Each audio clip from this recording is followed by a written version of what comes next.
আসসালামু আলাইকুম এভরিওয়ান, সবাইকে স্বাগতম জানাচ্ছি আজকের ভিডিওতে। আজকে আমরা ঢাকা ইউনিভার্সিটি ইউনিট ক, এই ক ইউনিটের ফিজিক্স কোয়েশ্চেন অ্যানালাইসিসটা দেখব। বিগত ৮ থেকে ১০ বছরের মধ্যে যদি আমরা প্রশ্নগুলো একটু অ্যানালাইসিস করি ফিজিক্স পার্ট টুকুতে, তাহলে কোথায় কোথায় থেকে রিটেন এবং কোথায় কোথায় থেকে এমসিকিউ প্রশ্ন এসেছে সেগুলো নিয়ে হচ্ছে আজকে আমরা এই ভিডিওতে দেখব। ঠিক আছে? তো এই ভিডিওটা শুরু করার আগে আমি একটু তোমাদেরকে ঢাকা ক ইউনিটের ক্ষেত্রে কি কি প্রশ্ন আসে এবং কোন কোন সাবজেক্ট থেকে মার্কেট ডিস্ট্রিবিউশনটা কেমন হয় এইটা নিয়ে একটু ব্রিফ আইডিয়া দেওয়ার ট্রাই করি। তো প্রথমত আমরা যদি দেখি যে এখন কিন্তু ঢাকা ভার্সিটি রিটেন এবং এমসিকিউ দুই টাইপের প্রশ্নই হচ্ছে একসাথে দিয়ে থাকে এবং সেখানে হচ্ছে তোমাকে পরীক্ষা দিতে হয়। তো এমসিকিউ মোটামুটি তুমি টাইমের কথা যদি বলি, এমসিকিউতে হচ্ছে 45 মিনিট টাইম পাওয়া যায় এবং রিটেনের ক্ষেত্রেও তোমার 45 মিনিট টাইম কিন্তু বরাদ্দ থাকে। তো এখানে হচ্ছে তোমার 4টা সাবজেক্ট আনসার করতে হবে। ফিজিক্স, কেমিস্ট্রি তো মাস্ট অবশ্যই, হায়ার ম্যাথ এবং তোমার বায়োলজি এর মধ্যে যে কোনো একটা আনসার করতে হবে। অর্থাৎ তোমার যদি হচ্ছে ফোর্থ সাবজেক্ট বায়োলজি থাকে তাহলে তুমি হায়ার ম্যাথ তোমার জন্য মাস্ট হয়ে যাবে। তাহলে ফোর্থ সাবজেক্ট বায়োলজি এর পরিবর্তে তুমি চাইলে বাংলা অথবা ইংলিশ আনসার করতে পারো। আর যাদের হচ্ছে বায়োলজিটা হচ্ছে কম্পালসরি নিয়েছো তোমরা এবং ফোর্থ সাবজেক্ট হিসেবে তোমরা হায়ার ম্যাথকে রেখেছো, তো তাহলে তারা হচ্ছে হায়ার ম্যাথ আনসার করতে পারো অথবা বাংলা অথবা ইংলিশ। তবে একটু সমস্যা আছে, কেউ কেউ যদি তোমরা চাও যে ফোর্থ সাবজেক্টের পরিবর্তে বাংলা অথবা ইংলিশ আনসার করবে, তাহলে অনেকগুলো তোমার যদি সিলেকশন হয়েও যায় ফাইনালি, তোমরা কিন্তু অনেকগুলো ভালো ভালো মেজর সাবজেক্ট হচ্ছে মিস করবা। মনে করো তুমি বায়োলজি দাগালা না, তো সেই ক্ষেত্রে তুমি বায়োলজি নির্ভর যে সাবজেক্টগুলো আছে যেমন জেনেটিক ইঞ্জিনিয়ারিং বা হচ্ছে এই টাইপের যে প্রশ্ন তোমার ডিপার্টমেন্টগুলো আছে সেগুলোতে তোমাকে আসলে সিট দেওয়া হবে না, কারণ তুমি বায়োলজি আনসার করোনি। তো প্রত্যেকটার কিন্তু মিনিমাম রিকোয়ারমেন্ট আছে। তোমাদের যদি জানা থাকে ভালো, না জানা থাকলে আমাকে বলো, আমরা হচ্ছে সেটা জিনিস নিয়েও ডিসকাশন করব। তো মোটামুটি আমি হচ্ছে 4টা নিয়ে কথা বলবো, সেটা হচ্ছে physics, chemistry, higher math, biology. তো দেখা যাক বায়োলজিটা কথা বলা যায় কিনা, বাট মোটামুটি এই 3টা আমি কভার করার টার্গেট নিয়েছি। ঠিক আছে? তো আজকে আমরা শুধুমাত্র ফিজিক্স পার্টটাকে দেখবো। ঠিক আছে? তার মধ্যে আমরা যদি কথা বলি যে এমসিকিউ এবং রিটার্নের যদি কথা বলি এবং বিগত যদি সালগুলো একটু অ্যানালাইজ করে দেখি আমরা, তাহলে মোটামুটি ভাবে এমসিকিউতে প্রত্যেকটা সাবজেক্টে হচ্ছে 15টা করে হচ্ছে এমসিকিউ এসেছে। প্রত্যেকটার মার্ক যদি 1 করে কল্পনা করি তাহলে টোটালটা প্রত্যেকটা হচ্ছে 15 করে, টোটাল 60 মার্কসের এমসিকিউ এবং এই 60 মার্কসের জন্য তুমি টাইম পাচ্ছ হচ্ছে 45 মিনিটস। এটা কিন্তু বুয়েটে যে প্রিলিগুলো হয় বা ইঞ্জিনিয়ারিং যে প্রিলিগুলো হয় তার থেকে একটু বেশি সময় তুমি পাচ্ছ পার এমসিকিউতে, এবং এমসিকিউগুলো তুলনামূলক হচ্ছে প্রিলি এর থেকে একটু বড় হয়, যাতে করে তুমি এই টাইমের মধ্যে কমপ্লিট করতে পারো। ঠিক আছে? এবং আমি যে রিটেনের কথা বলি, রিটেনে মোটামুটি মোরলেস হচ্ছে 4টা করে রিটেন থাকছে। কখনো কখনো সেটা কম থাকতে পারে, বাট মার্ক বেশি দিয়ে আলটিমেটলি সেটাকে পুষিয়ে দিবে। মার্ক বেশি বলতে মানে তোমার রিটেন যতই থাক না কেন প্রত্যেক সাবজেক্টে মার্ক থাকবে 10 করে। এখন তারা যদি হচ্ছে 3টা রিটেন দিয়ে মার্কটা একটু বাড়িয়ে 10 করে, সেটাও সমস্যা নেই। 4টা যদি দেয়, 4টাতে যদি আড়াই মার্ক করে দেয় তবুও সমস্যা নেই। মানে আলটিমেটলি প্রশ্ন যেই কয়টাই থাকুক না কেন 10 মার্কের রিটেন করবে পার সাবজেক্টে। তো সেই হিসাবে প্রত্যেকটা 4টা যদি সাবজেক্ট তুমি আনসার করো, তাহলে 4টা সাবজেক্টে 10 মার্ক করে টোটাল 40 মার্ক টোটাল হচ্ছে। তাহলে এই 100 মার্কের কোয়েশ্চেন তোমাকে 45 প্লাস 45 অর্থাৎ টোটাল 1.5 ঘন্টাতে কভার করতে হবে। তো এই 1.5 ঘন্টা এক্সামের মধ্যে এই 100 মার্কের যে পরীক্ষাটা হচ্ছে তার মধ্যে শুধুমাত্র আমি হচ্ছে ফিজিক্স পার্টটাতে নিয়ে এখন কথা বলবো। তো তার আগে একটা জিনিস বলে রাখা ভালো, রিটেনে কিন্তু যেহেতু রিটেন বেসড, এখানে নেগেটিভ মার্কিং বলে কিছু নাই। ভুল হলে তুমি 0 পাবা, আদারওয়াইজ নেগেটিভ বলে কিছু নাই। বাট এমসিকিউ এর ক্ষেত্রে নেগেটিভ মার্কিং একটা আছে, এটা বরাবর বাকি যে ইউনিভার্সিটিগুলো ফলো করে সেম ভাবেই। সেটা কি, প্রত্যেক ভুল আনসারের জন্য তোমার 25% করে মার্ক কেটে যাবে। অর্থাৎ তুমি যদি একটা ভুল আনসার করো তাহলে তোমার -1.25 হবে আর কি। মানে একটা তো ভুল গেছে, তার তো এক বিয়োগ যাবেই, প্লাস হচ্ছে এক্সট্রা তোমার -0.25, এটা কিন্তু তোমার মার্ক কেটে নেওয়া হবে। তো এই হচ্ছে মার্কিং সিস্টেমটা এবং এই হচ্ছে টোটাল কোয়েশ্চেন যে প্যাটার্নটা হবে তোমাদের পরীক্ষাতে, এটা। ঠিক আছে? তো এখন আমরা চলে যাব প্রত্যেক সাবজেক্ট ওয়াইজ এক এক করে আলোচনা করব। তো আজকে আমাদের টপিক হচ্ছে ফিজিক্সের কোয়েশ্চেন অ্যানালাইসিসটা। এখন আমরা ফিজিক্স প্রথম পত্রের একটু বিগত সালে কোথায় কোথা থেকে প্রশ্ন এসেছে সেই জিনিসটা নিয়ে আমরা কথা বলবো। প্রথমে ভিডিওর শুরুতে বলে রাখি, এটা আমার কোনো সাজেশন ভিডিও না যে এই টপিকগুলো পড়লেই তুমি চান্স পাবা বা এই টপিকগুলো পড়লেই তোমার হয়ে যাবে, এরকম টাইপের কোনো ভিডিও না এটা। কখনোই কোনো কিছুকে 100 চান্স মানে সাজেশন দেওয়া যায় না কোনো একটা অ্যাডমিশন টেস্টে। আমি জাস্ট অ্যানালাইসিস করছি যে বিগত সালে কোথায় কোথায় কোন কোন টপিক থেকে প্রশ্ন এসেছে, আমার টার্গেট হচ্ছে সেগুলো হচ্ছে তোমাদেরকে জানানো। ঠিক আছে? তো আমরা যদি একটু ফিজিক্স প্রথম পত্রের কথা বলি, আগের যারা তোমরা আমার ভিডিও দেখেছো, আমি কিন্তু প্রত্যেক চ্যাপ্টার ওয়াইজ এখানে হচ্ছে ভাগ করেছি। সেটা হচ্ছে 1 নাম্বার চ্যাপ্টার, 2 নাম্বার, 4, 5, 6, 7, 8, 10 এই এক্স অক্ষ বরাবর হচ্ছে ওই চ্যাপ্টারগুলোই ভাগ করা আছে, ঠিক আছে। আর এই যে কমলা কালার দেখতে পাচ্ছ, এগুলো হচ্ছে প্রত্যেক চ্যাপ্টার থেকে কয়টা করে এমসিকিউ এসেছে সেটা বোঝাচ্ছে। এবং যে হলুদ কালারগুলো দেখছো, এই হলুদ কালার দিয়ে বোঝাচ্ছি যে প্রত্যেক চ্যাপ্টার থেকে কয়টা হচ্ছে রিটেন প্রশ্ন এসেছে। তো রিটেন কিন্তু পরীক্ষা খুব বেশি বছর ধরে হয়নি, মোটামুটি 4 থেকে 5 বছর হলো তারা রিটেন এক্সাম নেওয়া স্টার্ট করেছে। এই কারণে রিটেন কোয়েশ্চেনটা খুবই কম, খুব বেশি পাওয়া যায়নি এখন পর্যন্ত, বাট এমসিকিউ মোটামুটি এখনো আছে। তো মোটামুটি হচ্ছে আমি 8 থেকে 10 বছরের একটা কোয়েশ্চেন অ্যানালাইসিস করেছি। তো তার মধ্যে যতগুলো প্রশ্ন পেয়েছি সেটা হচ্ছে আমি এই চার্টের মধ্যে তুলে ধরেছি, ঠিক আছে। তো ফিজিক্স যদি প্রথম পত্রের কথা বলি, এই 8 থেকে 10 বছরের মধ্যে কিছু কিছু চ্যাপ্টার ছিল যেটা তোমাদের শর্ট সিলেবাসের অন্তর্ভুক্ত না, এ কারণে সেগুলো আমি কিন্তু এখানে নিয়ে আসিনি, এটা আমি একেবারে বাদ দিয়ে দিয়েছি। শুধুমাত্র তোমাদের সিলেবাসের অন্তর্ভুক্ত যেটা, সেটাই হচ্ছে আমি এখানে দেখেছি, ঠিক আছে। তো এখন দেখো, প্রথমত যদি ভৌত জগৎ ও পরিমাপের কথা বলি, তো এখানে দেখতে পাচ্ছ যে এমসিকিউ মোটামুটি 3টার মতো এসেছে, এখানে কোনো রিটেন এখন পর্যন্ত আসেনি। ভেক্টরের কথা যদি বলি, এখানে মোটামুটি 11টা প্রশ্ন এসেছে এমসিকিউতে, রিটেন 2টা এসেছে। তো এইভাবে করে করে যদি আমরা একটু প্রত্যেক চ্যাপ্টার ওয়াইজ একটু আলোচনা করি, তাহলে জিনিসটা হচ্ছে বেটার হবে, ঠিক আছে। তো চলো আমরা একেবারে প্রথম চ্যাপ্টার থেকে শুরু করি, ভৌত জগৎ এবং পরিমাপ। এবং এই যে চার্টটা আছে, এটা আমি প্রত্যেকটা পেজে দিয়ে রাখবো যাতে করে তোমাদের বুঝতে সুবিধা হয়। তো প্রথম চ্যাপ্টার সেটা হচ্ছে ভৌত জগৎ ও পরিমাপ। এই চ্যাপ্টারে এখন পর্যন্ত কোনো ধরনের রিটেন প্রশ্ন হয়নি, শুধুমাত্র প্রশ্ন হয়েছে এমসিকিউ। যে 3টা প্রশ্ন আমি পেয়েছি প্রত্যেকটাই একটা জিনিস থেকেই কানেক্টেড, সেটা হচ্ছে মাত্রার সমীকরণ অথবা একক নির্ণয়। কোনো একটা মনে করো টার্ম আছে, বলের একক কি, বা বলের হচ্ছে এককটা কিভাবে কিভাবে লেখা যায়, এবং এর মাত্রার সমীকরণটা কি, বা কোনো একটা রাশি দেয়া আছে ওই রাশিটার মাত্রা লিখো। এই যেই 3টা প্রশ্ন এসেছে, প্রত্যেক 3টা প্রশ্নই হচ্ছে মাত্রার সাথে রিলেটেড। তো মাত্রা ব্যতীত অন্য কোনো টপিক থেকে এখন পর্যন্ত কোনো ধরনের প্রশ্ন আসতে দেখিনি। চলে আসবো আমরা ভেক্টর চ্যাপ্টারে। ভেক্টর চ্যাপ্টারের মধ্যে একটা কিন্তু মেজর পোর্শন এমসিকিউ এসে, দেখো মানে যতগুলো তুমি হাই রাইজ বিল্ডিং এর মধ্যে দেখতে পাচ্ছ, তার মধ্যে একটা হচ্ছে ভেক্টর চ্যাপ্টারের এমসিকিউ। তো এখানে মোটামুটি 11টা এমসিকিউ এসেছে।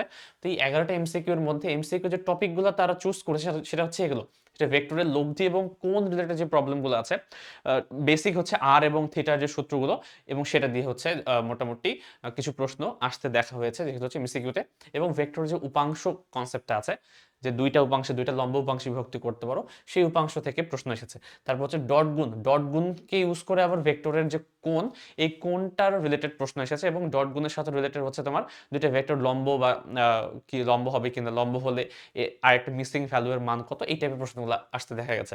তারপর ভেক্টরের কোণ তো বললাম, এটা ভেক্টরের কোণ আর ভেক্টরের হচ্ছে ডট গুণ, এটা হচ্ছে একসাথে রিলেটেড। কারণ কি, কারণ আলটিমেটলি ডট গুণ করেই কিন্তু তোমাকে কোণ বের করতে হয়। তো এটা হচ্ছে ইন্টারলিঙ্কড একসাথে। ক্রস গুণ দিয়ে প্রশ্ন এসেছে, এবং হচ্ছে সামান্তরিকের ক্ষেত্রফল নির্ণয়, এটাও কিন্তু আবার একসাথে লিঙ্কড। কারণ ক্রস গুণ যদি তুমি জানো, আলটিমেটলি ক্রস গুণের কনসেপ্টটাকে ইউজ করে কিন্তু সামান্তরিকের ক্ষেত্রফল বের করতে হয়। তো এমসিকিউ এর মধ্যে মোটামুটি এই টপিকগুলো থেকে এখন পর্যন্ত প্রশ্ন দেখা গেছে। এর মানে এটা না যে এর থেকে বাইরে তোমাকে পড়া লাগবে না, অবশ্যই পড়া লাগবে, যে কোনো টপিক থেকে প্রশ্ন হতে পারে। এখন পর্যন্ত এসেছে কোথা থেকে সেটা আমি এখানে বললাম। এরপরে হচ্ছে দেখো, রিটেনের কথা যদি বলি, রিটেনে হচ্ছে ভেক্টর চ্যাপ্টার থেকে 2টা মাত্র প্রশ্ন এসেছে এখন পর্যন্ত, এবং সেটা হচ্ছে ভেক্টর ক্যালকুলাসকে কভার করছে। ভেক্টর ক্যালকুলাস মানে হচ্ছে ডাইভারজেন্স, কার্ল আর হচ্ছে তোমার গ্রেডিয়েন্ট। এই 3টার মধ্যে কার্ল যে টপিকটা আছে, সেই কার্ল টপিকটার উপর কেন্দ্র করে হচ্ছে একটা রিটেন প্রশ্ন এসেছে বিগত সালে। এবং হচ্ছে ভেক্টরের কোণ নির্ণয়, একটা ভেক্টর দেওয়া ছিল, সেখান থেকে কোণ নির্ণয়ের একটা ম্যাথ দেয়া ছিল রিটেনে, ঠিক আছে। তো এই হচ্ছে ভেক্টর চ্যাপ্টারের বিগত সালের যে প্রশ্ন, তার প্যাটার্নের বেসিস করে এই টপিকগুলোকে হচ্ছে কভার করেছে অলরেডি, ঠিক আছে। এরপর চলে আসবো আমরা 4 নাম্বার চ্যাপ্টার, যেটা হচ্ছে নিউটনীয় বলবিদ্যা। তো 4 নাম্বার চ্যাপ্টারে মোটামুটি 8টা এমসিকিউ এবং 2টা রিটেন প্রশ্ন দেখা গেছে। রিটেনের মধ্যে আমি যদি বলি, রাস্তার ব্যাংকিং এর সাথে ঘর্ষণের যে রিলেশনটা, যে একটা রাস্তায় তুমি হচ্ছে বাঁক দিতে যাচ্ছ, ওই মোমেন্টে যদি হচ্ছে রাস্তাটা ব্যাংকিং না থাকে, মানে মনে করো রাস্তাটা হচ্ছে উঁচু না থাকে, কিন্তু তার যদি একটা ঘর্ষণ থাকে, ফ্রিকশন থাকে, তাহলে তুমি হাইয়েস্ট কত বেগে হচ্ছে টার্ন দিতে পারবে। এই যে কনসেপ্টটা, এই কনসেপ্টের উপর বেস করে একটা রিটেন প্রশ্ন আসতে দেখা হয়েছে। এবং নিউটনের দ্বিতীয় সূত্র বা বলের মান নির্ণয় রিলেটেড, মনে করো কিছু গতিবিদ্যার কিছু কনসেপ্ট দেওয়া আছে, যে এত দূরে দাঁড়িয়ে আছে, তুমি হঠাৎ করে ব্রেক কষলে, ব্রেক কষার জন্য ওটা থেমে গেল এত দূরত্বে, তাহলে থেমে যাওয়ার জন্য কি পরিমাণ বলের প্রয়োজন, এই কনসেপ্টের উপর বেস করে একটা রিটেন প্রশ্ন এসেছে, ঠিক আছে। এমসিকিউর কথা যদি বলি, এমসিকিউর ক্ষেত্রে বিভিন্ন ধরনের টান বল এবং নিউটনের যে বেসিক যে দ্বিতীয় সূত্র বা গতি সূত্রগুলো আছে সেগুলোর উপর বেস করে প্রশ্ন আসতে দেখা গেছে। এবং ভরবেগের যে সংরক্ষণ সূত্র, যেটা হচ্ছে M1 U1 M2 U2 যে সংরক্ষণ সূত্রের কনসেপ্টটা জানি, সেই সংরক্ষণ সূত্রের উপর বেস করে হচ্ছে প্রশ্ন এমসিকিউতে আসছে। এবং হচ্ছে ঘর্ষণ টপিকটা, আর হচ্ছে তোমার যদি আমি রোটেশনাল মেকানিক্সের কথা বলি, তাহলে কৌণিক বেগের উপর বেস করে হচ্ছে প্রশ্ন আসতে দেখা গেছে নিউটনীয় বলবিদ্যা চ্যাপ্টারে। কাজ ক্ষমতা শক্তি চ্যাপ্টারের কথা যদি বলি, কাজ ক্ষমতা শক্তি 5 নাম্বার চ্যাপ্টারটা থেকে কিন্তু খুবই বেশি পরিমাণ এমসিকিউ এসেছে।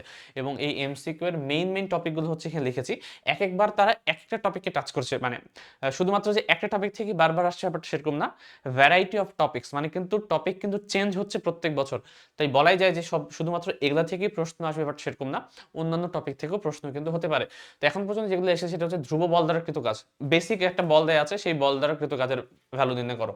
তারপর হচ্ছে পরিবর্তনশীল বল দ্বারা কৃত কাজ, এফ এর সাথে এক্স এর যে রিলেশন, এফ এর সাথে এক্স এর একটা রিলেশন সমীকরণ দিয়ে দেওয়া, সেখান থেকে তোমাকে কৃত কাজ বের করতে বলেছে। যে কি করবা তুমি, জাস্ট ইন্টিগ্রেশন করে, আমরা ইন্টিগ্রেশন করে যেটা করি আর কি, এফ সমান ইন্টিগ্রেশন অফ সরি ডাব্লিউ সমান ইন্টিগ্রেশন অফ এফ ডিএক্স। তো এই যে নর্মাল যে সূত্রটা আছে, ইন্টিগ্রেশন করতে আমাকে বের করতে হয়, সেই কনসেপ্ট দিয়ে হচ্ছে এমসিকিউ আসতে দেখা গেছে। ঠিক আছে, এরপর হচ্ছে স্প্রিং বল দ্বারা কৃত কাজ, স্প্রিং বলের যে কৃত কাজের সূত্র হচ্ছে হাফ কে এক্স স্কোয়ার, এই সূত্র দিয়ে হচ্ছে প্রশ্ন আসতে দেখা গেছে এমসিকিউতে। এরপর হচ্ছে কাজ শক্তি উপপাদ্য, তারপর গতি শক্তি এবং বিভব শক্তি মিললে মাঝে মাঝেই প্রশ্ন আসে যে কতটুকু হবে স্থির শক্তি গতিশক্তির কত গুণ, হাবিজাবি এই টাইপের যে প্রশ্নগুলো আসে, সেগুলো নিয়ে একসাথে কম্বাইন করে প্রশ্ন আসেই, মাঝে মাঝেই আসে সেটা। এবং শুধুমাত্র ঢাকা ভার্সিটির ক্ষেত্রে না, বিভিন্ন ইউনিভার্সিটি কিন্তু এটা কাভার করে।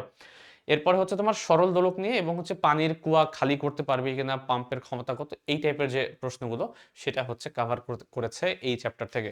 এবং রিটেনের কথা যদি বলি, রিটেন শুধুমাত্র একটা প্রশ্ন দেখা গেছে এখন পর্যন্ত, একটা প্রশ্নই, এবং সেই প্রশ্নটা হচ্ছে স্থিতিশক্তি এবং গতিশক্তিকে কাভার করে। ওই যেটা একটু আগে বললাম, স্থিতিশক্তি এবং গতিশক্তিকে সবগুলোকে একসাথে কম্বাইন করে হচ্ছে একটা ম্যাথ তারা ডিজাইন করে দেওয়া হয়েছে এই চ্যাপ্টার থেকে। তো আশা করি বুঝতে পারছো যে মোটামুটি সব টপিকই কিন্তু তারা মোটামুটি কভার করার ট্রাই করেছে। তো যেগুলো বাকি আছে তারপরেও সেগুলো থেকেও কিন্তু প্রশ্ন হতে পারে ভবিষ্যতে। ঠিক আছে, মহাকর্ষ অভিকর্ষ এই চ্যাপ্টারের কথা যদি বলি, 6 নাম্বার চ্যাপ্টার, এই চ্যাপ্টার থেকে এখন পর্যন্ত কোনো রিটেন আসতে দেখা যায়নি, কিন্তু এমসিকিউ কিন্তু ভরপুর আসছে। তো মোটামুটি 10টা এমসিকিউ দেখতে পেয়েছি আমি মহাকর্ষ এবং অভিকর্ষ চ্যাপ্টার থেকে। এবং সেই এমসিকিউ গুলো এসছে হচ্ছে তোমার কেপলারের যে বেসিক সূত্র আছে, টি স্কয়ার সমানুপাতিক আর কিউব, ওই সূত্র থেকে মোটামুটি হচ্ছে একটা এমসিকিউ দেখা গেছে। তারপর হচ্ছে মহাকর্ষ বল, এটা তো একদম বেসিক জিনিস, দুইটা বস্তু থেকে মহাকর্ষ বলের মান কত হবে, এই টাইপের জিনিস দিয়ে হচ্ছে এমসিকিউ এসেছে এর আগের বছরগুলোতে। অভিকর্ষ ত্বরণ চেঞ্জ হবে কি হবে না, উপরে বা নিচে, এই টাইপের প্রশ্ন। মহাকর্ষীয় বিভব থেকে একটা প্রশ্ন এসেছিল, তো খুব একটা টাফ প্রশ্ন না, একেবারে একক নির্ণয় টাইপের যে প্রশ্নগুলো হয় সেই টাইপের প্রশ্ন থেকে একটা দিয়েছে। আর মুক্তিবেগ, এটা দিয়ে তো মাঝে মাঝে রিলেশন আসে মাঝে মাঝে, যে একটা গ্রহ আরেকটা গ্রহের এত গুণ বা ভর এতটুকু, তোমার হচ্ছে ব্যাসার্ধ এতটুকু, সেই অনুপাতে মুক্তিবেগের যে কনসেপ্টটা, সেখান থেকে প্রশ্ন দেখা গেছে। এরপর হচ্ছে তোমার স্যাটেলাইট থেকে প্রশ্ন এসেছে, নর্মাল যে স্যাটেলাইটের বেগের এবং হচ্ছে তোমার পর্যায়কালে যে সূত্রগুলো আছে সেই সূত্রগুলোকে ব্যবহার করে এমন এমন প্রশ্ন এসেছে যাতে করে তুমি হচ্ছে হাতে হাতে ক্যালকুলেট করতে পারো, তো সমস্যা হওয়ার কথা না। ঠিক আছে, এরপর আসি পরবর্তী চ্যাপ্টারে পদার্থের গাঠনিক ধর্ম। এই চ্যাপ্টার থেকে কিন্তু এখন পর্যন্ত কোনো ধরনের রিটেন প্রশ্ন আসেনি, বাট এমসিকিউ এসেছে কয়েকটা। তার মধ্যে এরা কাভার করেছে ইয়ংয়ের গুণাঙ্ক, সঞ্চিত শক্তি এবং পীড়ন এবং বিকৃতি কনসেপ্টটা। এর কারণ হচ্ছে বাকি যে টপিকগুলো, সেই টপিকগুলো তোমাদের অলরেডি অনেক কিছু বাদ দেওয়া, এবং এই টপিকটাই একটু হচ্ছে লেংদি তোমাদের বইয়ের মধ্যে, এই কারণে এই টপিকটাকেই কাভার করা হয়েছে। ইয়ংয়ের গুণাঙ্ক নির্ণয় করা টাইপ, তারপর হচ্ছে পীড়ন কত হবে, বিকৃতি কত হবে, এই টাইপের, এবং হচ্ছে সঞ্চিত শক্তির যে বেসিক যে সূত্রটা আছে, সেই বেসিক সূত্র থেকে একবারে ডিরেক্ট প্রশ্ন। ঠিক আছে, পর্যায়বৃত্ত গতিটা অনেক ইম্পর্টেন্ট চ্যাপ্টার হয়ে গেছে এই ইউনিভার্সিটির জন্য। ঢাকা ভার্সিটির তো অনেকগুলো প্রশ্ন এসেছে কিন্তু এই পর্যায়বৃত্ত গতি থেকে। তো মোটামুটি 4-5টা চ্যাপ্টার দেখছি আমরা, যে চ্যাপ্টার থেকে বেশি প্রশ্ন আসছে, তার মধ্যে পর্যায়বৃত্ত গতি একটা, সেখান থেকে রিটেনও অনেক বেশি এসেছে, এমসিকিউ কিন্তু বেশি এসেছে। তো এটা আশা করাই যায় যে এবারও হয়তো বা তোমরা একটা না একটা প্রশ্ন পাওয়া উচিত, সেটা রিটেন হোক বা এমসিকিউতে হোক। তো এখান থেকে কিন্তু অনেক প্রশ্ন আসতেছে। তো তার মধ্যে আমি যদি রিটেনের কথা বলি, রিটেনের ক্ষেত্রে সরল দোলগতির যে ব্যবকলনীয় সমীকরণটা আছে তোমাদের, D square X by DT square, এই টাইপের যে সমীকরণ আছে, omega square X equals to 0, তো ওই সমীকরণ হচ্ছে সমাধানটা বের করো, এই টাইপের একটা হচ্ছে থিওরিটি প্রমাণ আসছে। ঠিক আছে, তো এর মানে এরকম না যেহেতু এখানে তোমার ক্যালকুলেটর ইউজ করা যাচ্ছে না, এই কারণে তোমাদের মাঝে মাঝে থিওরি প্রুফ টাইপের কিন্তু প্রশ্ন আসছে। এই কারণে ভালো মতো একটু দেখে নিও, যেটা ছোট ছোট প্রুফগুলো, সেই প্রুফগুলো যাতে করে তোমার মনে মনে থাকে, যাতে করে তুমি সেখানে আসলেও করে আসতে পারো। এই মেন্টালিটি তোমার কিন্তু থাকতে হবে। এই যে প্রশ্নটা আমি বলেছি এখানে, এটা কিন্তু একটা প্রুফ, একটা ম্যাথমেটিক্যাল প্রুফ হচ্ছে তোমাকে করতে হবে। যদিও ওটা হচ্ছে ম্যাথমেটিক্যাল ক্যালকুলেশনই আলটিমেটলি, যে কোনো প্রুফ তো হচ্ছে ম্যাথমেটিক্যাল ক্যালকুলেশন, শুধুমাত্র তোমার ভ্যালু এখানে পুট করা লাগবে না, বাট আলটিমেটলি এটা কিন্তু প্রমাণ আকারেই এসেছে প্রশ্নে, ঠিক আছে। এরপর হচ্ছে সরল ছন্দিত স্পন্দনযুক্ত কণার হচ্ছে বেগ এবং ত্বরণ, এই টাইপের প্রশ্ন আসতে দেখা গেছে, যেটা মূলত হচ্ছে একটা সমীকরণ থেকে সেখানে তোমাকে ত্বরণ এবং বেগ বের করতে বললো, এই টাইপের প্রশ্ন আমি দেখেছি। এবং হচ্ছে ফাইনালি বিভব শক্তি এবং গতি শক্তির যে কনসেপ্টটা, যে বিভব শক্তি গতি শক্তির কত গুণ হবে, বা মোট শক্তির এত গুণ দেওয়া আছে, সেখান থেকে তোমাকে বেগ বের করতে বললো বা সরণ বের করতে বললো বা সময় বের করতে বললো, এই টাইপের প্রশ্ন কিন্তু রিটেনে এখন পর্যন্ত আসতে দেখা যাচ্ছে। আর এমসিকিউ এর মধ্যে বেসিক যে যতগুলো আসে সেটাই, সেটা হচ্ছে তোমার সরলছন্দিত স্পন্দন করার বেগ, আমি বেগের কথা এখানে বললাম, রিটার্নেও আসছে, এমসিকিউতেও কিন্তু এটা আসতে দেখা গেছে। প্লাস হচ্ছে গতিশক্তি এবং স্থিতিশক্তি, এটা এখানেও বললাম, এখানেও আসছে, এমসিকিউতে এসেছে। এরপর হচ্ছে পর্যায়কালের বেসিক, যে টি এর সাথে ওমেগার যে সম্পর্কটা, টি এর সাথে যে সূত্র আছে এম এর, টি সমান 2π√/m/k, এই টাইপের যে প্রশ্নগুলো আছে, এই টাইপের প্রশ্ন থেকে হচ্ছে প্রশ্ন আসতে দেখা গেছে, ঠিক আছে। এবং হচ্ছে দশার যে বেসিক জিনিসটা, একটা সমীকরণ থেকে সেখান থেকে দশা কত হবে, এই টাইপের যে প্রশ্নগুলো, সেগুলো কিন্তু এসেছে আগের বছরগুলোতে।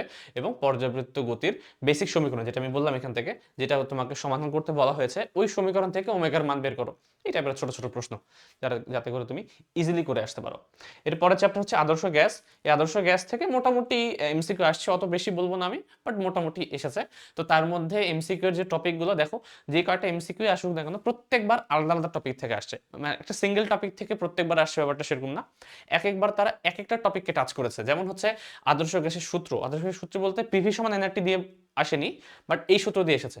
কম্বাইন যে সূত্রটা আছে, P1V1/T1, P2V2/T2, এই যে সূত্রটা আছে না, এই সূত্র থেকে প্রশ্ন এসেছে।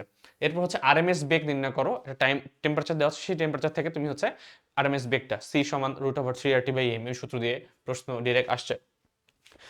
গ্যাসের গতিশক্তি কে সমান 3/2RT বা 3/2 nRT, যেটা বলো না কেন, এই সূত্র দিয়ে কিন্তু প্রশ্ন আসছে। শক্তির সমবিভাজন নীতি, এখান থেকে একটা এমসিকিউ এসছে, ছোট একটা এমসিকিউ, সেটা হচ্ছে তোমার যে কোনো একটা মৌলের ক্ষেত্রে বা গ্যাসের ক্ষেত্রে, সেটা হচ্ছে কিভাবে সমবিভাজন হবে এবং কয়টা ডিরেকশনে হচ্ছে এটা মুভ করতে হবে, এই টাইপের একটা এমসিকিউ আসছে, বা থিওরিটিক্যাল একটা এমসিকিউ অ্যাকচুয়ালি, থিওরিটা জানা থাকলে তোমরা এমনি পারবা। এরপর হচ্ছে গড় মুক্ত পথের যে সিম্পল ক্লসিয়াসের সমীকরণটা আছে, সেই সমীকরণটা ইউজ করে গড় মুক্ত পথ নির্ণয়ের একটা এমসিকিউ আসতে দেখা গেছে। এবং এখান থেকে রিটার্ন খুব বেশি আসেনি, শুধুমাত্র একটা রিটার্নই দেখতে পেয়েছি আমি, এবং সেই রিটার্নটা হচ্ছে অণুর গড় গতিশক্তি থেকে, যে গতিশক্তির কথাটা বললাম আমি একটু আগে, সেই গতিশক্তি থেকেই একটা রিটার্নের প্রশ্ন এসেছে বিগত বছরগুলোতে। তো এই হচ্ছে মোটামুটি পদার্থবিজ্ঞান প্রথম পত্রের ঘটনা। এরপরে আমরা আসবো হচ্ছে ফিজিক্স সেকেন্ড পেপার। তো তার মধ্যে একটু গ্রাফটা একটু দেখে নিই। এমসিকিউর ক্ষেত্রে দেখা যাচ্ছে এই ফিজিক্স সেকেন্ড পেপারটা ফার্স্ট পেপার থেকে বেশি প্রশ্ন আসতেছে। ফার্স্ট পেপারে দেখো তুমি হাইয়েস্ট এমসিকিউ কতগুলো দেখেছো এখন পর্যন্ত, 11টা। বাট সেকেন্ড পেপারে যদি কথা বলি, সেকেন্ড পেপারে হাইয়েস্ট 19টা, 17 থেকে 19টা পর্যন্ত এমসিকিউ আসতে দেখা গেছে। তার মানে এমসিকিউ এর ক্ষেত্রে ফিজিক্স প্রথম পত্রের থেকে সেকেন্ড পেপারটা রাজত্ব করতেছে বেশি, এটা বুঝতে হবে আমাদের, ঠিক আছে। এই অ্যানালিসিস থেকে মোটামুটি এটাই হচ্ছে আমরা বুঝতে পারতেছি যে মোটামুটি প্রত্যেকটা চ্যাপ্টার থেকে 9+ প্রশ্ন এসেছে। বাট এবং সবচেয়ে বেশি প্রশ্ন আসতেছে তোমার 4 নাম্বার, যেটা হচ্ছে চলতরি যে চ্যাপ্টারটা, সেখান থেকে। তো এটাও আমরা প্রত্যেকটা এখন চ্যাপ্টার ওয়াইজ আলোচনা করব। তার আগে একটা জিনিস বলে রাখি, এখান থেকে কিন্তু রিটেন যে প্রশ্নগুলো, রিটার্নও কিন্তু খুব ভালোই প্রশ্ন আসতেছে। দেখো 2টা 3টা 2টা 2টা, যেখান থেকে নাই তো একেবারেই নাই, বাট যেখান থেকে আসছে একটা কিন্তু কোথাও দেখতে পাচ্ছি না, শুধুমাত্র আমার স্থিতরিত বাদে বাকি সবাই 2 3 2 2। তো মোটামুটি এখন পর্যন্ত তো রিটেন প্রশ্ন এতগুলো হয়নি তোমার। যদি 5 বছরের কথা বলি, 5 4 20টা মাত্র প্রশ্ন, তো 20টা প্রশ্ন অ্যানালিসিস আর কি করবো, যে কোনো জায়গা থেকে আসতে পারে রিটেন প্রশ্ন। বাট এখন পর্যন্ত যেগুলো এসেছে সেগুলো কিন্তু এক একটা চ্যাপ্টার হচ্ছে বারবার রিপিট হচ্ছে এরকম দেখতে পাওয়া যাচ্ছে। বিশেষ করে এই চলতরির চ্যাপ্টারটা বেশি ইম্পর্টেন্ট মনে হয়, সেখান থেকে এমসিকিউ অথবা রিটেন একটা না একটা প্রশ্ন মাস্ট আসবে তোমাদের, ঠিক আছে। তো আসি, তোমরা হচ্ছে প্রথম চ্যাপ্টার থেকে যদি আসি আমরা, তাপগতিবিদ্যা, এই তাপগতিবিদ্যার এমসিকিউ জাস্ট লাইনটা দেখো, 17টা এমসিকিউ এসেছে এখন পর্যন্ত। তো প্রচুর এমসিকিউ এখানে, থিওরিটিক্যাল বেসড কোয়েশ্চেন আসে, প্লাস হচ্ছে ম্যাথমেটিক্যাল কোয়েশ্চেন তো আছেই, এবং রিটেন এখানে মাত্র 2টা এসেছে। তো এই যে 2টা প্রশ্ন, এই 2টা প্রশ্নের একটা হচ্ছে তোমার তাপের বেসিক আদান প্রদান রিলেটেড, মানে হচ্ছে একটা টেম্পারেচার ডিফারেন্স দেওয়া আছে, তাহলে কি পরিমাণ হিট আসলে তোমার ট্রান্সফার হবে, হিট ট্রান্সফারের ভ্যালুটা বের করো, এবং সেখান থেকে যদি ক্ষমতার মান দেয়া থাকে, পাওয়ারের মান, ওই যন্ত্রটা, যে যন্ত্রের কথা বলছি যে তাপের আদান প্রদান করছে, তাহলে সেখান থেকে কত সময় লাগবে সেই সময়টার ভ্যালু বের করে এই টাইপের একটা রিটেন প্রশ্ন আসতে দেখা গেছে। এবং কার্নো ইঞ্জিনের হচ্ছে দুইটা টেম্পারেচার দেওয়া ছিল, সেখান থেকে এনট্রপি বের করো এই টাইপের একটা প্রশ্ন এখান থেকে এসেছে। তার মানে হচ্ছে তাপের আদান প্রদান এবং এনট্রপি থেকে এখন পর্যন্ত রিটেনের প্রশ্ন এসেছে। এখনো কিন্তু হচ্ছে তোমার প্রথম যে সূত্রটা এখান থেকে এখনো প্রশ্ন আসেনি, বা রেফ্রিজারেশন সাইকেল থেকে কোনো প্রশ্ন আসেনি। নিউটনের যে দ্বিতীয় যে সূত্র আছে, যেটা তোমার অনেকটা কাভার করেছে, এনট্রপিটা এসেছে, বাট বেসিক যেটা জিনিস হচ্ছে সেখান থেকে আমরা যে ইঞ্জিনের হচ্ছে জিনিসগুলো পড়ি, সেই ইঞ্জিনের হচ্ছে ডিরেক্ট কোনো প্রশ্ন আসতে দেখা যায়নি। বাট এমসিকিউ এর ক্ষেত্রে কিন্তু মোটামুটি সবগুলো জিনিসটাকে তারা একবার না একবার টাচ করেছে। কারণ আমি বললাম যে মোট 17টা প্রশ্ন এসেছে এখন পর্যন্ত। এই 17টা প্রশ্নের মধ্যে তাপমাত্রার স্কেল রিলেটেড তিনটা স্কেল যে আছে আমাদের, সেলসিয়াস, ফারেনহাইট এবং কেলভিন, তাদের মধ্যে যে সম্পর্কটা, সেই সম্পর্ক থেকে প্রশ্ন দেখা গেছে। তারপর হচ্ছে মোলার আপেক্ষিক তাপের গামার যে কনসেপ্টটা, সিপিসিভি কিভাবে বের করা যায়, গামা ভ্যালু দেওয়া থাকলে সিপিসিভি বের করা যায় কিভাবে, সেই জিনিসটা। এরপর হচ্ছে তাপগতীয় যে প্রক্রিয়াগুলো আছে, বিভিন্ন সমষ্ণ প্রক্রিয়া, রুদ্ধতাপীয় প্রক্রিয়া, এদের মধ্যে যে রিলেশনগুলো, এদের যে সূত্রগুলো, এই বেসিক সূত্র থেকে হচ্ছে এমসিকিউ আসতে দেখা গেছে। ঠিক আছে, আয়তন দ্বিগুণ করা হলো বা চাপ অর্ধেক করা হলো, তাহলে টেম্পারেচারের ভ্যালু কত হবে, এই টাইপের যে প্রশ্নগুলো আছে সেটা। তাপগতিবিদ্যার দ্বিতীয় সূত্রকে ডিরেক্ট হচ্ছে কভার করছে তারা। ঠিক আছে, তারপর দ্বিতীয় সূত্র দিয়ে প্রশ্ন আসতেছে ইঞ্জিনের দক্ষতা, রেফ্রিজারেটর, এনট্রপি, কোনো টপিকই বাদ দেয়নি। এমসিকিউতে মোটামুটি সবগুলো টপিককে একবার না একবার হলো টাচ করা হয়ে গেছে অলরেডি, যেটা রিটেনে এখন পর্যন্ত হয়নি। তো রিটেনে এখনো কিন্তু স্কোপ আছে বিভিন্ন টপিককে টাচ করার। ঠিক আছে, তো নতুন নতুন টপিক থেকে প্রশ্ন হতেই পারে। চলে আসবো আমরা স্থির তড়িৎ। স্থির তড়িৎ চ্যাপ্টারটা চলতড়িতের কারণে একটু দমে গেছে, কারণ স্থির তড়িৎ আর চলতড়িৎ দুইটা হচ্ছে তোমার কারেন্টের সাথে রিলেটেড, বাট দুইটা চ্যাপ্টার একসাথে থাকায় ম্যাক্সিমাম ক্ষেত্রে, ম্যাক্সিমাম ইউনিভার্সিটিতে দেখা গেছে যে তারা চলতড়িৎকে প্রাধান্য বেশি দিচ্ছে স্থির তড়িতের থেকে। ঠিক আছে, এই কারণে দেখো এখানে 10টা, এখানে 19টা, এখানে একটা, এখানে 3টা, তাহলে রেশিওটাই তুমি বুঝতে পারছো যে কি লেভেলের রেশিও। মোটামুটি হচ্ছে এমসিকিউ ডাবল আর রিটেন হচ্ছে 3 গুণ প্রশ্ন আসতে দেখা গেছে। তো স্থির তড়িতের কথা যদি বলি, যেখানে রিটেন শুধুমাত্র একটা প্রশ্ন এসেছে, সেটা হচ্ছে কুলম্ব বল, বেসিক যে এফ সমান 1/4πε0 Q1 Q2/r², এই সূত্র থেকে কিন্তু আসতে দেখা গেছে। আর এমসিকিউ এর কথা যদি বলি, তাহলে মোটামুটি খুব ভালো কিন্তু ভ্যারাইটিস অফ কোয়েশ্চেন এসেছে। সেটা কি, প্রাবল্য টাচ করেছে, বিভব, ধারকত্ব, এখন সার্কিট সার্কিট সলভিং ভাবে দেখা যায়নি এখন পর্যন্ত, বাট বেসিক যে ধারকত্ব, যে সি সমান 4πε0r বা হচ্ছে ε0a/d, অর্থাৎ সমান্তরাল পাত ধারক এবং গোলাকার ধারক, এই কনসেপ্টটাকে টাচ করেছে তারা।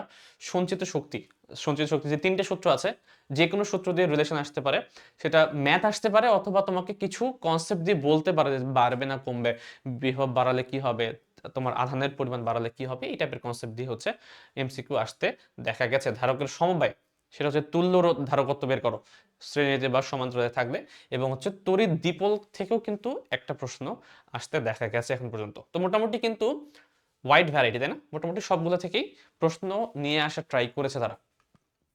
চলতড়িৎ, চলতড়িতের কথা যদি বলি, রিটেন যদিও তোমার 3টে এসেছে, বাট 3টা রিটেনই আসছে শুধুমাত্র বর্তনী সমাধান থেকে। ঠিক আছে, তার মানে বুঝতেই পারছো যে বেসিক বর্তনী কিভাবে সলভ করতে হয়, সার্কিট কিভাবে সলভ করতে হয়, এই জিনিসটা তোমার যদি জানা থাকে, তাহলে এখান থেকে রিটেন আসলে পারা উচিত। ঠিক আছে, তো এখন পর্যন্ত 4-5 বছর প্রশ্ন হয়েছে, তার মধ্যে 3 বছরে এখান থেকে একটা প্রশ্ন এসেছে, দেখছো? এবং এটা সেম কোয়েশ্চেন, সেম টাইপের, সেম প্যাটার্নের একটা সার্কিট দেওয়া আছে, সেটা তোমাকে সলভ করতে বলে, সলভ করে বিভিন্ন কিছু বের করতে বলতে পারে, কারেন্টের ভ্যালু বের করো, বিহেভিয়ার ভ্যালু বের করো, যে কোনো কিছু বের করতে বলতে পারে। তো এই হচ্ছে তোমার রিটেনের পার্টটা। এমসিকিউর কথা যদি বলি, এমসিকিউ 19টা আসছে, তার মধ্যে টপিক কিন্তু এত বেশি না, টপিক কিন্তু কয়েকটাই, বাট একটা টপিকই তুমি অনেকভাবে ঘুরায় পেঁচায় অনেক প্রশ্ন করতে পারো। প্রথম হচ্ছে তড়িৎ প্রবাহের বেসিক যে সূত্রটা, I সমান Q/T, এই জিনিসটা থেকে প্রশ্ন এসেছে। ঠিক আছে, এরপর হচ্ছে রোধের মান এবং আপেক্ষিক রোধ। রোধের যে বেসিক সূত্র কি, R সমান ρL/A, এখানে দৈর্ঘ্য বাড়ালে কি হবে, ক্ষেত্রফল কমালে কি হবে, এই যে টানলে কি হবে, টানলে কত গুণ হবে, এত পার্সেন্ট টানলে কত পার্সেন্ট বৃদ্ধি হবে, এই যে টাইপের যে কনসেপ্টগুলো, এই টাইপের কনসেপ্ট থেকে হচ্ছে তোমার প্রশ্ন আসতে দেখা গেছে এমসিকিউতে। এবং ওহমের সূত্র প্রয়োগ করে বর্তনীর সমাধান শুধুমাত্র রিটেনে না, এমসিকিউতেও কিন্তু এসেছে। ছোট ছোট, তুমি যাতে করে খুব দ্রুত করতে পারো, এই টাইপের প্রশ্নই দেওয়া হয়েছে, যাতে করে তুমি হচ্ছে উইদিন টাইম তোমার এমসিকিউটা সলভ হয়ে যায়। এরপর হচ্ছে বৈদ্যুতিক ক্ষমতার যে সূত্রটা, পি সমান I²R, এই টাইপের প্রশ্ন, এবং তাপীয় ক্ষয়, কি পরিমাণ হিট লস হবে, I²RT, এই টাইপের জিনিসগুলো হচ্ছে এখানে আসতে দেখা গেছে। এবং ফাইনালি হচ্ছে হুইটস্টোন ব্রিজকে তারা কভার করেছে বিভিন্নভাবে, যে হচ্ছে অজানা রুটটার মান বের করো, তারপর তোমার হচ্ছে একটা আরেকটার সমান্তরাল লাগালে কীরকম ভ্যালু চেঞ্জ হবে, এই টাইপের প্রশ্নগুলো। চলে আসবো আমরা ভৌত আলোক বিজ্ঞান। ভৌত আলোক বিজ্ঞান থেকে এখন পর্যন্ত কোনো রিটেন আসেনি, বাট এমসিকিউ ভালোই এসেছে 13টা। তো এমসিকিউ এর মধ্যে খুব ফেভারিট যেটা যেটা খুব শর্ট টাইমে হয়ে যায় তোমার, সেটা হচ্ছে দশাপার্থক্য এবং পথপার্থক্যের যে কনসেপ্টটা, সেখান থেকে প্রশ্ন আসতে দেখা গেছে। তাড়িৎ চুম্বক তরঙ্গের একক নিয়ে খেলা আছে, যেমন পয়েন্টিং ভেক্টর কি জিনিস, তারপর হচ্ছে বি এবং এইচ এর মধ্যে যে সম্পর্কটা, এই সম্পর্ক দিয়ে বেসিক বেসিক কিছু কোয়েশ্চেন যাতে করে তুমি আটকা যাও। তারপর একক জানতে চাওয়া হয়েছে, যে মিউ নট এবং এইচ এর তোমার এককটা কি হবে, সেটা কি আলোর বেগের সাথে স্কয়ার নাকি রুট নাকি আলোর বেগের সমান, তো এই টাইপের কিছু প্রশ্ন এখানে সিলি সিলি এবং ছোট, টাইম কনজিউমিং না, খুবই ছোট, এমসিকিউ টাইপের, ঠিক আছে। এবং ম্যাথের কথা যদি বলি, ম্যাথে হচ্ছে তারা ব্যতিচার এবং ইয়ংয়ের যে দ্বিচির পরীক্ষা, এটাকে কভার করেছে। অপবর্তন এবং সমাবর্তন থেকে এক দুইটা বেসিক কোয়েশ্চেন আসতে দেখা গেছে, বাট যদি ম্যাথের কথা বলি তাহলে এইটাকে তারা বেশি টাচ করেছে, ইয়ংয়ের দ্বিচির পরীক্ষা, কারণ এটাই একমাত্র মেইন টপিক এই চ্যাপ্টারে যতগুলো তোমাদের টপিক দেওয়া আছে তার মধ্যে। চলে আসবে হচ্ছে আধুনিক পদার্থবিজ্ঞান। আধুনিক পদার্থবিজ্ঞান যে চ্যাপ্টারটা, সেখান থেকে তোমার রিটেন এসেছে দুইটা।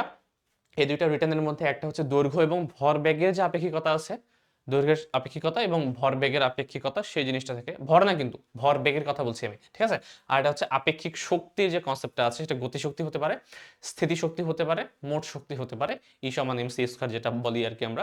তো সেখান থেকে আমাদের প্রশ্ন দুইটা আলাদা আলাদা সময় এসেছে। এবং যদি এমসিকিউর কথা বলি, 9টা এমসিকিউ, এই 9টা এমসিকিউর মধ্যে অনেকগুলো টপিককে তারা কভার করার চেষ্টা করেছে, যতটুকু তোমাদের শর্ট সিলেবাসের মধ্যে আছে। তো সেটা হচ্ছে দৈর্ঘ্যের পরিবর্তন, ভর বৃদ্ধি, আপেক্ষিক গতিশক্তি। গতিশক্তি কি? গতিশক্তি হচ্ছে তোমার M minus M nought C square, M C square তো টোটাল শক্তি, আর M minus M nought C square হচ্ছে গতিশক্তি। এই গতিশক্তি দিয়ে প্রশ্ন এসেছে। এরপর হচ্ছে ফোটনের যে কম্পাঙ্কের সূত্র, এটা তোমার শুধুমাত্র ফিজিক্সে না, কেমিস্ট্রিতেও আছে, সেটা তোমার পড়েছো, ই সমান এইচ নিউ। ওই নিউ দিয়ে হচ্ছে সূত্র দিয়ে বেসিক কিছু ক্যালকুলেশন, ঠিক আছে। এরপর হচ্ছে ফটো ইলেকট্রিক ক্রিয়া, ফটো ইলেকট্রিক ইফেক্টের কিছু হচ্ছে থিওরিটিক্যাল প্রশ্ন আসতে দেখা গেছে।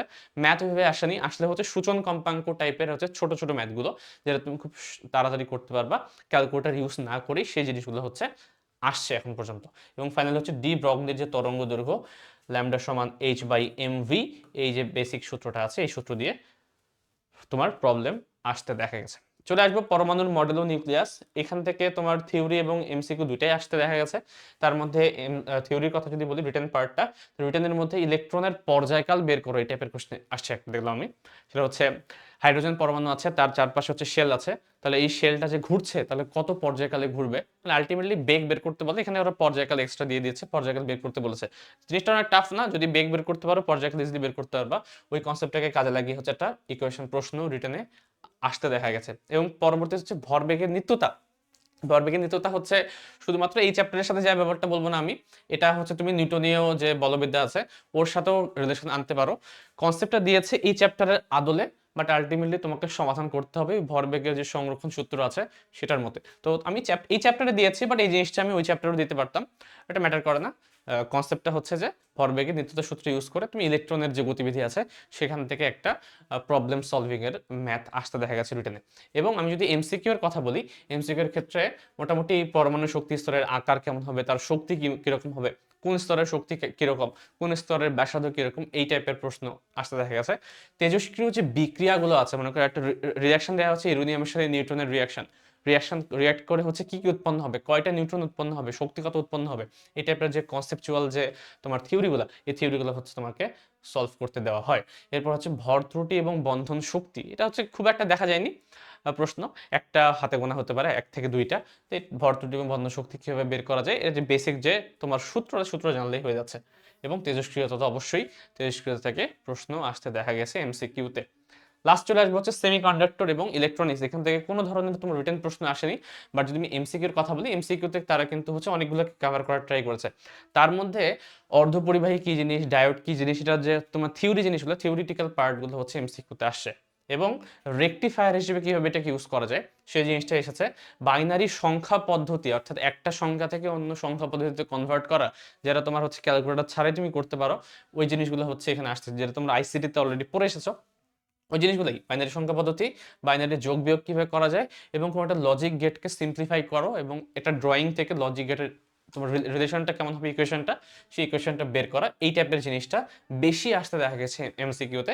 এবং বুলিয়ান যে অ্যালজেব্রার যে বেসিক যে সূত্রটা আছে, বুলিয়ান অ্যালজেব্রার যে কিছু ইকুয়েশনগুলো আছে, সেই ইকুয়েশনগুলো সলভিং মানে শর্ট করা যায় কিনা। তো এই হচ্ছে মোটামুটি ফিজিক্স সেকেন্ড পেপারের যে আমরা প্রশ্ন যদি অ্যানালিসিসটা করি, তো এই চ্যাপ্টার থেকে এই জিনিসগুলো দেখতে পাওয়া যায়। তো আশা করি বুঝতে পারা গেছে। আমরা হচ্ছে আজকে ফিজিক্সের অ্যানালিসিসটা করলাম। তোমাদের যদি ভালো লাগে তাহলে হচ্ছে আমি কেমিস্ট্রি এবং হচ্ছে পরবর্তীতে হায়ার ম্যাথ এটা নিয়ে আসার ট্রাই করব। বাট তোমরা আমাকে জানাতে পারো কোনো বিষয়ে যদি কনফিউশন থাকে সেটা, এবং পরবর্তী ভিডিওতে আমরা অন্য কিছু নিয়ে কথা বলবো। তো আজকে এই পর্যন্ত রাখছি। আসসালামু আলাইকুম।